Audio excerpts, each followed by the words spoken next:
Hello everyone, this is Sanjeet Singh and I welcome to the platform the DIT बेटेस्ट English. दोस्तों, हर इंसान की एक तमन्ना होती है कि इंग्लिश सीखे ताकि कभी कोई दिक्कत ना हो, लेकिन उनको ये पता नहीं होता है कि इंग्लिश की शुरुआत कहाँ से करें, क्या चीज़ की रिक्वायरमेंट है। आज मैं वो 4 बातें बता रहा हूँ जिसके ज़रिए आप इंग्लिश सीख सकते हैं।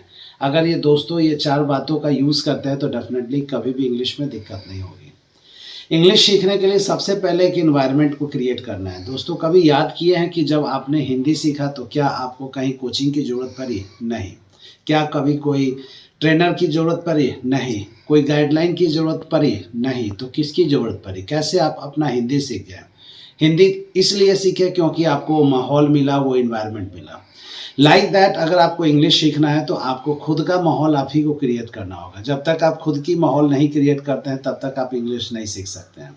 और माहौल जो है वो इन्वायरमेंट जिसको मैं बोलता हूँ वो 4 चीज़ों से बनता है: रीडिंग, राइटिंग, स्पीकिंग और लिसनिंग। ये 4 बातों को एकदम ध्यान से और अंत तक देखिएगा। अगर इस 4 बातों को फॉलो करते हैं तो डेफिनेटली कभी कोई दिक्कत नहीं होगी। इसके अलावा अगर कोई सजेशन होगा ज़रूर आप हमें बताएंगे। तो मैं बात कर रहा हूँ रीडिंग के लिए। रीडिंग के लिए बस आप जो पढ़ाई करते हैं उसको थोड़ा इंग्लिश में तब्दील करें। ये बहुत ही इंपॉर्टेंट है कि आप उसको इंग्लिश में नहीं करते हैं तो डेफिनेटली नहीं होगी। तो रीडिंग को आप इंग्लिश में डालें। दूसरी बात, आप स्पीकिंग करते हैं तो स्पीकिंग में मैं ये नहीं बोल रहा हूँ कि एक ही बार 100% डालिए, लेकिन आप अपनी स्पीकिंग की जो शैली है उसको बदल दीजिए। यानी हिंदी भी तो मैंने क्या बोला, हिंदी और इंग्लिश की शैली को बदल दें। मतलब जो आप हिंदी बोलते हैं उसमें डेली यूज वर्ड्स, सेंटेंस, इस चीज़ को डालें। इस चीज़ को डालने से क्या होगा कि आपके अंदर कॉन्फिडेंस आएगी। सबसे पहले वर्ड्स डालें, फिर सेंटेंस डालें, डबल वर्ड वाला, फिर ट्रिपल वर्ड वाला, और इस तरीके से आपको आगे बढ़नी है। तो इसके लिए भी कोई एक्स्ट्रा एफर्ट नहीं लगानी है। जो आप बोलते हैं उसको आप इंग्लिश में कन्वर्ट करें। अब बात मैं कर रहा हूँ रीडिंग की। दोस्तों, ये कहावत है कि if you want to be a fluent speaker then be a vocal reader. जब भी आप पढ़ते हो ना तो उसको थोड़ा सा आवाज़ में पढ़ो। जब आप आवाज़ में पढ़ोगे, जब आप वॉइस निकाल करके पढ़ोगे तो क्या होगी, आपकी कॉन्फिडेंस लेवल आएगी और साथ साथ बड़े बड़े सेंटेंस को आप फटाफट बोलना चालू कर देंगे। यानी जितना फ्लुएंसी लेवल आपको रीडिंग में आएगा उतना ही फ्लुएंसी आपको स्पीकिंग में भी आएगा। तो रीडिंग आप जब भी करते हैं तो प्लीज़ आई रिक्वेस्ट यू कि उसको आपको इंग्लिश में कन्वर्ट करना है। Next we talk about listening. आप जो भी लिसनिंग करते हैं, जब भी आपको मौका मिले, सपोज आप गाना सुन रहे हैं तो हर गाना का आपका इंग्लिश मीडियम में बना हुआ है तो आप उसको इंग्लिश में सुने।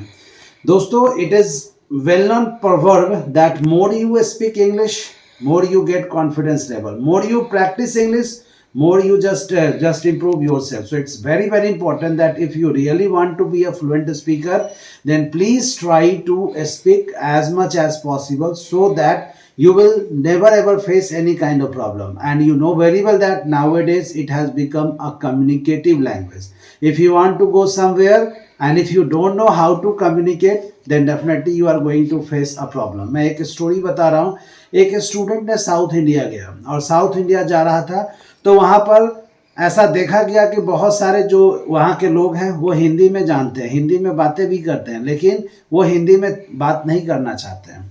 उनको ऐसा लगता है कि अगर हम हिंदी में बात करें तो कंफर्टेबल वो फील नहीं करते। That's why they try to communicate with them in their own language, otherwise वो इंग्लिश में ही बात करते हैं। तो आई रिक्वेस्ट यू कि आप इंग्लिश को सीखना है तो ये 4 चीज़ें, रीडिंग, राइटिंग, स्पीकिंग और लिसनिंग, ये चारों को आप इंग्लिश में कन्वर्ट करें। पहले स्टार्ट कीजिए 10% से, फिर अगले 15 डेज तक 20%, फिर 30%, अब इस चीज़ से आगे बढ़े। अब एक क्वेश्चन होती है कि हम जाए तो जाए कहाँ इसको सीखने के लिए। तो कुछ नहीं करना है, घर में आप अकेले बंद हो जाएंगे, चाहे तो आप अपने कैमरे के सामने बोले या फिर ऐनक के सामने बोले, और रोज़ाना प्रैक्टिस करें। कोई भी एक छोटा टॉपिक लेकर के आप स्टार्ट करें और फिर उस पर आप प्रैक्टिस करते रहें। सक्सेस जरूर मिलेगी, कॉन्फिडेंस ज़रूर आएगी, और जहाँ कहीं भी फंसते हैं मैं आपके लिए एकदम हाजिर हूँ। आप मेरे को कांटेक्ट कर सकते हैं, कमेंट कर सकते हैं। आपकी जहाँ भी दिक्कत है मैं आपको सॉल्व करने के लिए एकदम रेडी हूँ। प्लीज़ जो ये बताया गया ट्रिक्स है, इस ट्रिक्स का इस्तेमाल करें।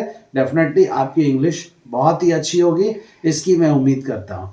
तो चलिए, मैं खुद ही मिलता हूँ नए क्लास में नए चीज़ों को लेकर के, और जितने भी ट्रिक्स बताई जाती है उसको बहुत ही अच्छे से फॉलो करें। Thank you everyone, see you.